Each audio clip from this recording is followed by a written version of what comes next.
Hello दोस्तों, आओ करें तैयारी में आप लोगों का स्वागत। हम उत्तर प्रदेश स्पेशल क्वेश्चंस को डिस्कस कर रहे हैं जो पेपर 5 के हैं। पीसीएस मेंस पेपर 5 के ये क्वेश्चंस हैं। इसमें अभी हम हिस्ट्री के प्रश्नों को देख रहे हैं, जिसमें हमने कल 2 क्वेश्चंस को कंप्लीट कराया था। वो 2 क्वेश्चंस थे, अब देख लीजिए। फर्स्ट क्वेश्चन था जिसमें हमने उत्तर प्रदेश के पाषाणकालीन संस्कृति के बारे में बताया था कि जो पाषाणकालीन संस्कृति है उत्तर प्रदेश में कहाँ से साक्ष्य मिल रहा है, किन किन स्थलों से, और वो वहाँ से क्या क्या चीज़ें प्राप्त हुई हैं। कल इसके बारे में हमने डिस्कस किया था। और सेकंड क्वेश्चन हमने डिस्कस किया था उत्तर प्रदेश के हड़प्पा सभ्यता का विस्तार उत्तर प्रदेश में किन स्थानों पर है। तो कल हमने 2 क्वेश्चन को यहाँ पे कवर किया था। जिन लोगों ने हमारी पहली वीडियोस नहीं देखी है वो प्लीज़ जाकर के उन वीडियोस को देखें। आज हम उसी क्रम में हम थर्ड क्वेश्चन स्टार्ट करने जा रहे हैं। थर्ड क्वेश्चन है, उत्तर प्रदेश के प्राचीन इतिहास के अध्ययन के लिए विभिन्न स्रोतों के महत्व की विवेचना कीजिए। तो आज जो उत्तर प्रदेश के प्राचीन इतिहास के उसके अध्ययन करने के लिए जो स्रोत हैं, उन स्रोतों का क्या महत्व है उसकी हमें विवेचना करनी है।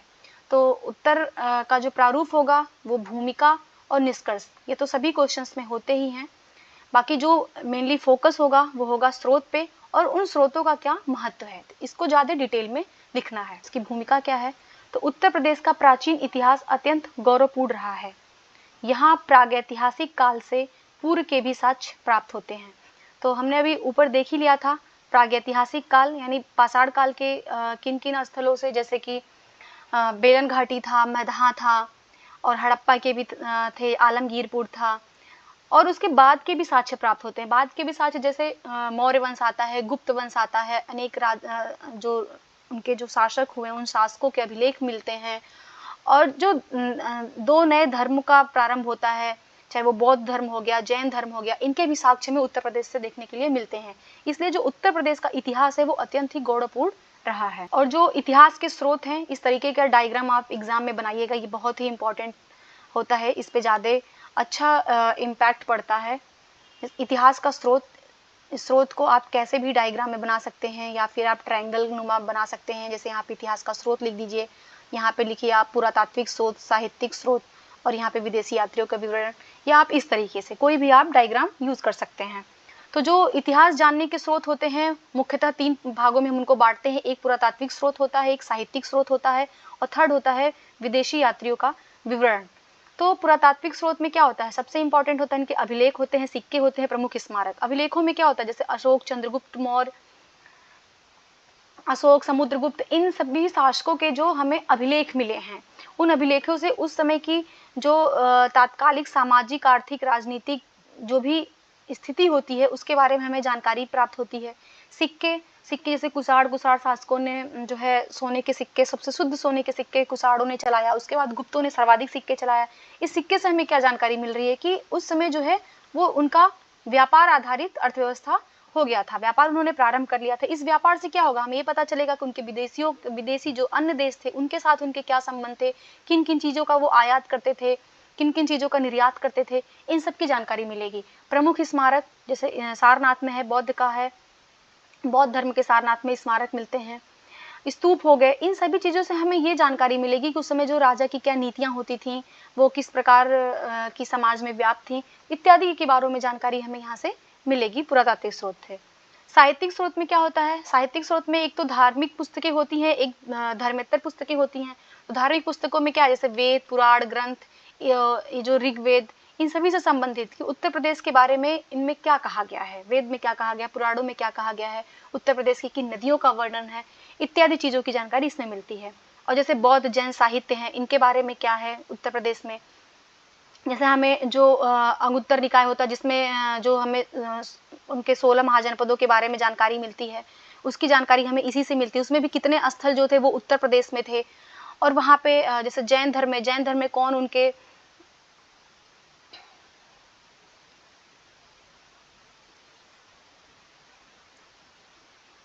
और व्यक्तिगत रचनाएं में क्या होती हैं, जैसे कि कुछ लोग जो राजाओं के दरबार में जो उनके कवि होते थे, दरबारी कवि होते थे, उन्होंने किन राजाओं के बारे में लिखा है, उनके जो नाटक हैं, उपन्यास हैं, उनकी उससे हमें पता चलता है कि वो उस समय उनका जो है शासन व्यवस्था कैसा रहा होगा। जैसे कालिदास का नाटक, हरिशेर हो गए, विष्णु शर्मा हो गए, इन लोगों की जो पुस्तकें हैं इनसे हमें जानकारी मिलती है। थर्ड है विदेशी यात्रियों का विवरण। तो विवरण में क्या है कि जो विदेशी यात्री भारत में आ रहा है, चाहे वो कोई किसी का राजदूत बन के आया है, चाहे वो यहाँ पे शिक्षा ग्रहण करने के लिए आया है, किसी भी तरीके से अगर वो भारत में आ रहा है तो उसने भारत के बारे में क्या चीज़ें लिखी है। जैसे हम अभी देखेंगे कि रिसेंटली जो मेगास्थनीज की इंडिका है, उसने जैसे बताया था कि मौर्य प्रशासन के बारे में हमें जानकारी मिलती है। जो अल बरूनी था, अल बरूनी से हमें जो भारत की जो सामाजिक स्थिति थी उसके बारे में हमें जानकारी मिलती है। इब्न बतूता की जो पुस्तक है उससे जानकारी मिलती है। और जो चीनी यात्री फाहियान और ह्वेनसांग, ये लोग जो आए थे यहाँ पे बौद्ध शिक्षा को ग्रहण करने के लिए, इन्होंने क्या लिखा है इसके हमें जानकारी मिलती है। अब हम देखते हैं कि इन जो स्रोत थे, इन स्रोतों का महत्व क्या है। तो इनका महत्व, सिक्कों से क्या होता है, सिक्कों से हमें तात्कालिक आर्थिक वाणिज्यिक समृद्धि की जानकारी तथा साम्राज्य के विस्तार की जानकारी प्राप्त होती है। जैसे कुषाणों के और गुप्त के सिक्कों से हमें ये पता चलता है कि उनकी समृद्धि हो चुकी थी, उन्होंने अपना व्यापार प्रारंभ कर दिया था, दूसरे देशों के साथ उनका व्यापारिक संबंध बन गया था। अभिलेख, अभिलेख जैसे अशोक के, हर्ष के, समुद्रगुप्त से, इसे जानकारी से उनकी जो शासन कला है, उनके जो विभिन्न वंश हैं, उनके कार्य करने के क्या तरीके थे इत्यादि के बारे में हमें जानकारी मिलती है। भौगोलिक स्थिति और वैज्ञानिक प्रगति की जानकारी मिलती है इन अभिलेखों के माध्यम से। मंदिर, स्तूप, चैत्य से धार्मिक स्थिति की जानकारी प्राप्त होती है। जैसे देवगढ़ का दशावतार मंदिर, कि मंदिर किस शैली का बना था, किस देवी देवता की पूजा हो रही थी, उस समय कौन से देवताओं का महत्वपूर्ण स्थान था, इत्यादि की जानकारी मिलती है। नेक्स्ट, साहित्यिक स्रोतों से तात्कालिक सामाजिक, आर्थिक, राजनैतिक स्थिति का ज्ञान होता है। उदाहरण जैसे अंगुत्तर निकाय से हमें 16 महाजनपदों की जानकारी मिलती है, और ऋग्वेद से ऋषियों के आश्रम की जानकारी मिलती है। जो ऋषि थे, उनके जो आश्रम थे, उनकी जानकारी मिलती है। महाभारत, रामायण से उत्तर प्रदेश की तात्कालिक परिस्थिति का ज्ञान होता है। विदेशी यात्रियों के विवरण, विदेशी यात्रियों के विवरण से विभिन्न देशों के साथ क्या संबंध थे, ये हमें जानकारी मिलती है। साथ ही तात्कालिक प्रशासन की विशिष्टता का ज्ञान होता है। जैसे ह्वेनसांग ने हर्ष के साम्राज्य तथा धार्मिक स्थिति का वर्णन किया है। जब ह्वेनसांग आया था तो उस समय भारत में हर्ष का साम्राज्य था, और उत्तर प्रदेश में भी कन्नौज जो जगह है वहाँ पे हर्ष की राजधानी थी। तो उसके बारे में क्या स्थिति है, क्या धार्मिक स्थिति है, हर्ष किस धर्म को मान रहा है, किसको संरक्षण दे रहा है, इत्यादि की जानकारी हमें जो है वो ह्वेनसांग से प्राप्त होती है। अल बरूनी, इब्न बतूता, इन लोगों से हमें सामाजिक स्थिति की जानकारी का पता चलता है। व्यक्तिगत रचनाओं जैसे हरिशेर हो गए, कालिदास, शूद्रक, विष्णु शर्मा ने तात्कालिक सामाजिक राजनीतिक स्थितियों का वर्णन किया है। उदाहरण प्रयाग प्रशस्ति, मेघदूत, मालविकाग्निमित्रम, मृच्छकटिकम, पंचतंत्र इत्यादि, ये इनकी रचनाएं हैं जिससे हमें उस समय की जानकारी प्राप्त हो रही है। निष्कर्षतः इन अध्ययन स्रोतों से इतिहास में घटित विभिन्न घटनाओं का क्रमबद्ध साक्ष्य प्राप्त होता है तथा विभिन्न स्रोत एक दूसरे की पूर्णता में सहयोग प्रदान करते हैं। इन्हीं साक्ष्यों के आधार पर हम उत्तर प्रदेश के प्राचीन इतिहास पर गौरवान्वित महसूस करते हैं। ये क्वेश्चन था, आप इसको लिखने का प्रयास करिएगा पढ़ने के बाद से। चलिए नेक्स्ट क्वेश्चन देखते हैं। प्राचीन भारत में प्रयागराज के सांस्कृतिक महत्व का वर्णन कीजिए। तो यहाँ पे जो प्रयागराज है उसके सांस्कृतिक महत्व के बारे में वर्णन करना है हमें। तो इसका भी उत्तर का प्रारूप भूमिका और निष्कर्ष, ये तो कॉमन होते हैं, ये आपको लिखना ही लिखना है। मेनली क्या होगा कि जो प्रयागराज का जो सांस्कृतिक महत्व है इसके बारे में आपको ज्यादा वर्णन करना है।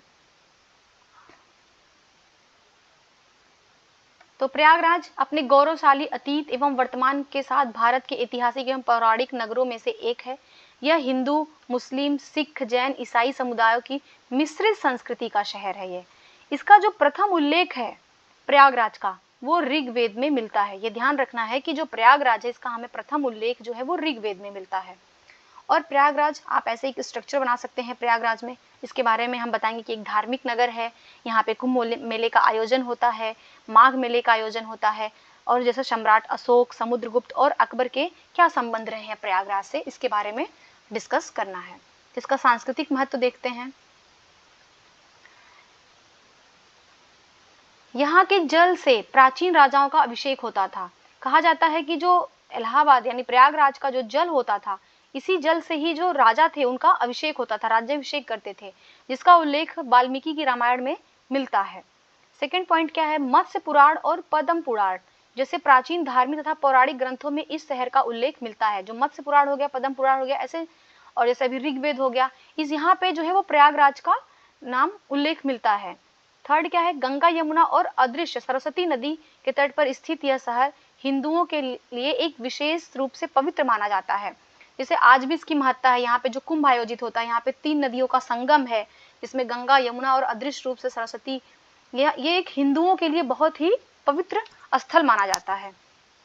थर्ड हो गया, प्रयागराज में हिंदुओं का सर्वाधिक लोकप्रिय कुंभ मेला।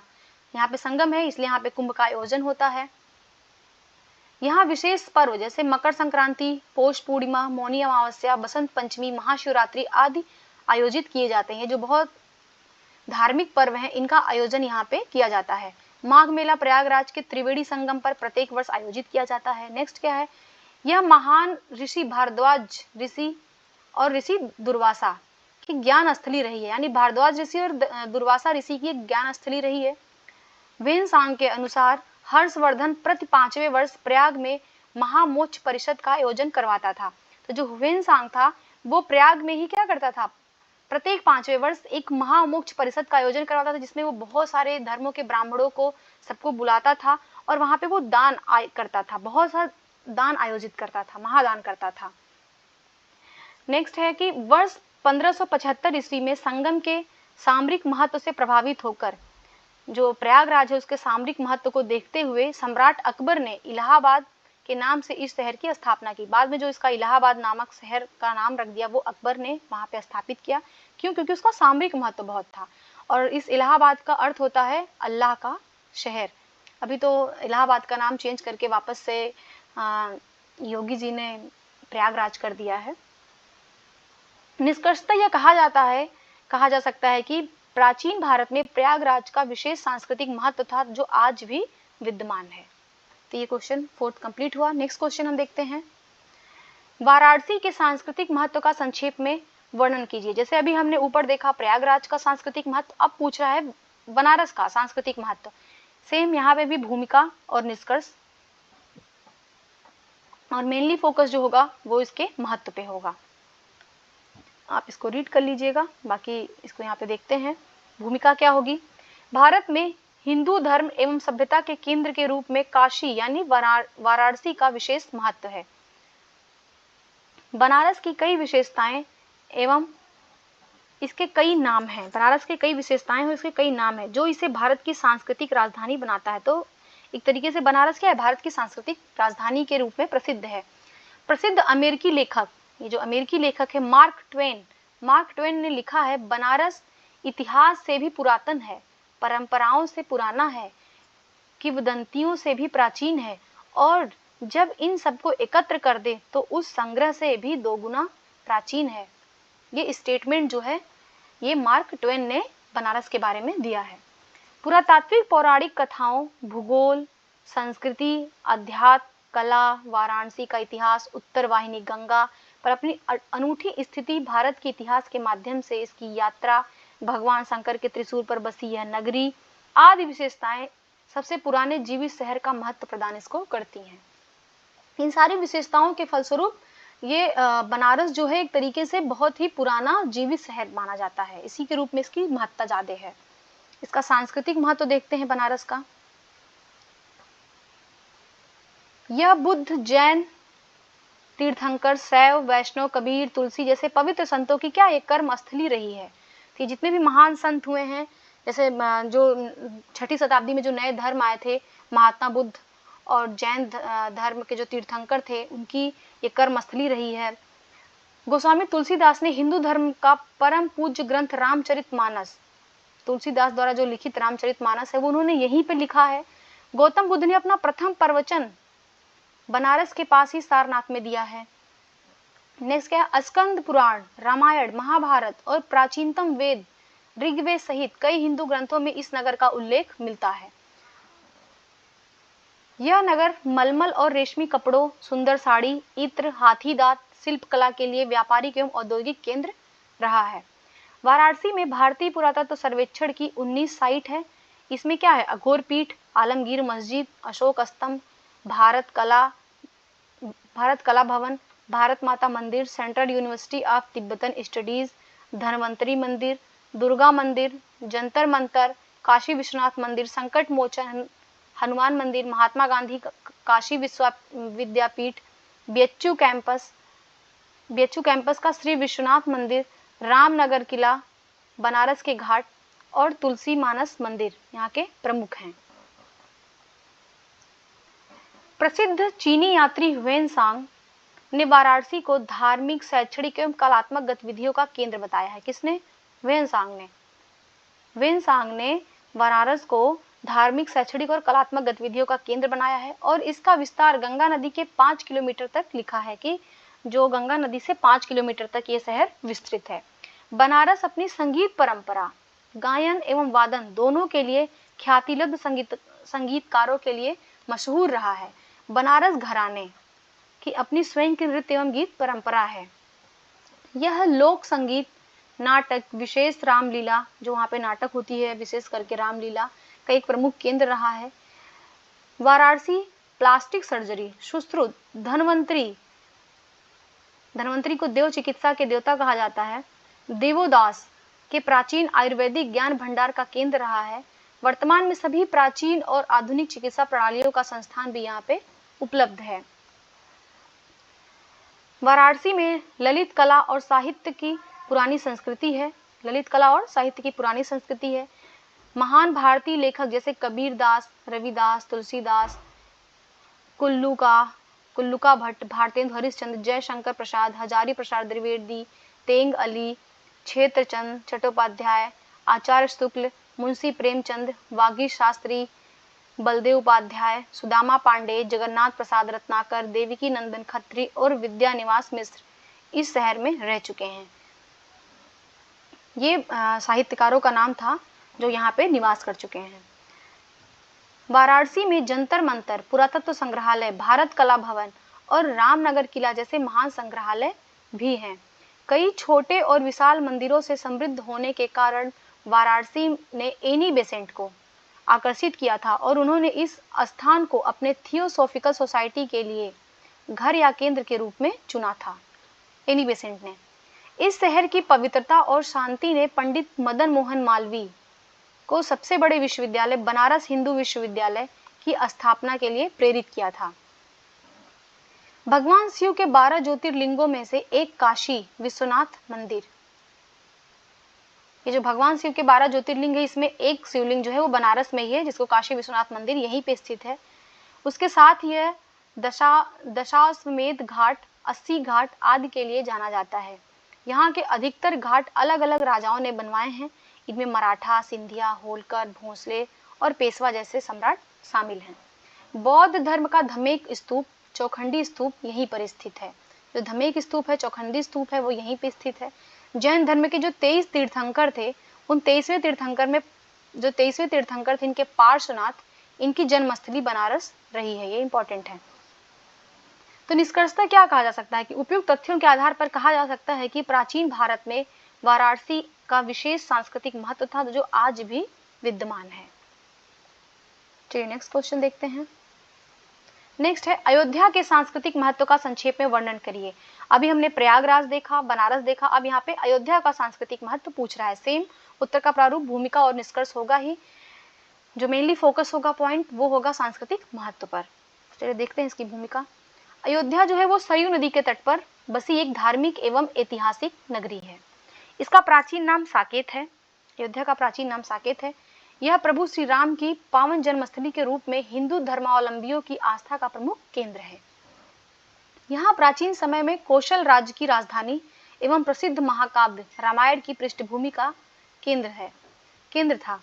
प्रभु श्री राम की जन्मस्थली होने के कारण अयोध्या को मोक्षदायिनी एवं हिंदुओं की प्रमुख तीर्थस्थली के रूप में जाना जाता है। ये इसकी होगी भूमिका। अब हम देखते हैं इसका महत्व क्या है। तो इसका सांस्कृतिक महत्व है, वेदों में अयोध्या को ईश्वर का नगर बताया गया है। वेद में कहा गया है कि अयोध्या क्या है, तो ईश्वर का नगर है। जैन मत के अनुसार यहाँ 5 तीर्थंकरों का जन्म हुआ है। जैन मत कहता है कि जो उसके 24 तीर्थंकर थे, उन 24 तीर्थंकरों में से 5 का जो जन्म है वो अयोध्या में ही हुआ है। चीनी यात्री ह्वेनसांग के अनुसार यहाँ 20 बौद्ध मंदिर थे तथा 3000 भिक्षु रहते थे। ये ह्वेनसांग बोल रहा है। यहाँ पर कनक भवन, हनुमानगढ़ी, मणि पर्वत, लक्ष्मण किला आदि प्रमुख दर्शनीय स्थल हैं। ये महत्वपूर्ण दर्शनीय स्थल है यहाँ के। यहाँ पर रामनवमी, जानकी नवमी, सावन झूला आदि त्योहार मनाए जाते हैं। यहाँ संतों की साधना भूमि रही है। अयोध्या क्या है? ये संतों की साधना भूमि रही है, जैसे स्वामी श्री रामचरण दास, स्वामी राम प्रसादाचार्य जी इत्यादि लोगों की। नागेश्वर नाथ मंदिर अयोध्या के सबसे पुराने मंदिरों में से एक है। ये जो नागेश्वर नाथ मंदिर है ये सबसे पुराने मंदिरों में से है। यह सरयू नदी के तट पर है और भगवान शिव को समर्पित है। तो ये नागेश्वर मंदिर भगवान शिव को समर्पित है। तो निष्कर्षतः क्या कहा जा सकता है कि अयोध्या जो है ये हिंदू, बौद्ध, जैन आदि से संबंधित एक पवित्र स्थल है। वर्तमान में अयोध्या में भगवान राम का मंदिर बनाया जा रहा है, जो इसकी सांस्कृतिक विरासत को संरक्षित करते हुए इसके महत्व को बढ़ाएगा। तो नेक्स्ट क्वेश्चन देखते हैं, 7th नंबर क्वेश्चन जो है, उत्तर प्रदेश में अवस्थित प्राचीन महाजनपद काल के महाजनपदों का विस्तार से वर्णन करिए। तो उत्तर प्रदेश में जो 16 महाजनपद है, उन 16 महाजनपदों से उत्तर प्रदेश में कितने महाजनपद पाए जाते हैं, उनकी क्या स्थिति है, इसके बारे में हमें यहाँ पे क्वेश्चन में डिस्कस करना है। तो उत्तर का प्रारूप सेम, भूमिका और निष्कर्ष कॉमन होगा। मेनली फोकस जो होगा वो महाजनपदों के बारे में होगा, जो महाजनपद है उनकी क्या अवस्थिति है इसके बारे में डिस्कस करेंगे। तो भूमिका देखते हैं। अगुत्तर निकाय भगवती सूत्र के अनुसार 16 महाजनपद थे। तो जो अगुत्तर निकाय और भगवती सूत्र इनके अनुसार कहा जाता है कि 16 महाजनपद थे, जिनमें से 8 महाजनपद उत्तर प्रदेश में अवस्थित थे। तो उत्तर प्रदेश में कितने महाजनपदों की स्थिति है? तो 8 महाजनपदों की है। प्राचीन काल में गंगा के मैदान में स्थित उत्तर प्रदेश का क्षेत्र मध्य देश कहलाता था। जो गंगा के मैदान में स्थित उत्तर प्रदेश का क्षेत्र था उसको मध्य देश कहा जाता था। इसके 8 महाजनपद हैं, देखते हैं नीचे हम। ये मैप आप बनाइएगा जरूर। इस मैप में आप जो 8 महाजनपदें हैं उनकी स्थिति को जरूर बताइएगा। जैसे यहाँ पे कुरु इंद्रप्रस्थ का एरिया है, पांचाल उत्तरी दक्षिणी एरिया में, कौशल, मल्ल, काशी, वत्स, चेंदी और सूरसेन, ये 8 जनपद हैं। कौशल को देखते हैं। कौशल जो था वो अवध क्षेत्र में स्थित था। कौशल यहाँ पे है, ये अवध क्षेत्र में था। कौशल की 2 राजधानी थी, इंपॉर्टेंट है। कौशल की 2 राजधानी थी, एक का नाम था साकेत यानी अयोध्या और एक का नाम था श्रावस्ती। शतपथ ब्राह्मण में कौशल का उल्लेख मिलता है। काशी महाजनपद वर्तमान में वाराणसी क्षेत्र में स्थित था। काशी ये है, ये वर्तमान के बनारसी क्षेत्र में है। प्राचीन काल में शिक्षा और शिल्प व्यापार के लिए ये प्रसिद्ध था। काशी किसके लिए था? शिक्षा के लिए प्रसिद्ध था और शिल्प और व्यापार के लिए ये प्रसिद्ध था। मल्ल यहाँ पे है। मल्ल जो है वो वर्तमान गोरखपुर और देवरिया का क्षेत्र है। ये इसकी राजधानी पावा कुशीनगर थी। कुशीनगर में बुद्ध को महापरिनिर्वाण की प्राप्ति भी होती है। कुशीनगर में बुद्ध को क्या होता है? महापरिनिर्वाण की प्राप्ति होती है। चेदी जो महाजनपद था, चेदी महाजनपद आधुनिक बुंदेलखंड का क्षेत्र था। चेदी ये है, ये बुंदेलखंड का एरिया है। इसकी राजधानी शुक्तिमती थी। प्रसिद्ध शासक शिशुपाल यही का शासक था। महाभारत में हमें देखने को मिलता है ना शिशुपाल का नाम, तो वो यही चेदी महाजनपद का था। नेक्स्ट है वत्स। वत्स जो है वो आधुनिक कौशाम्बी और प्रयागराज का क्षेत्र था। तो वत्स यहाँ पे है। ये वत्स जो था वो कौशाम्बी और प्रयागराज का क्षेत्र था। वत्स की जो राजधानी थी वो कौशाम्बी थी। ये आद्य नगरीय स्थल इसको कहा जाता है। जैन और बौद्ध धर्म का ये केंद्र था वत्स। सूरसेन की राजधानी थी मथुरा। बुद्ध काल के यहाँ राजा अवंती पुत्र था। बुद्ध काल में यहाँ का राजा कौन था? तो वो अवंती पुत्र था। कुरु की राजधानी इंद्रप्रस्थ थी। आधुनिक दिल्ली मेरठ का ये क्षेत्र था। यहाँ के लोग प्राचीन काल में बुद्धि बल के लिए प्रसिद्ध थे। कुरु।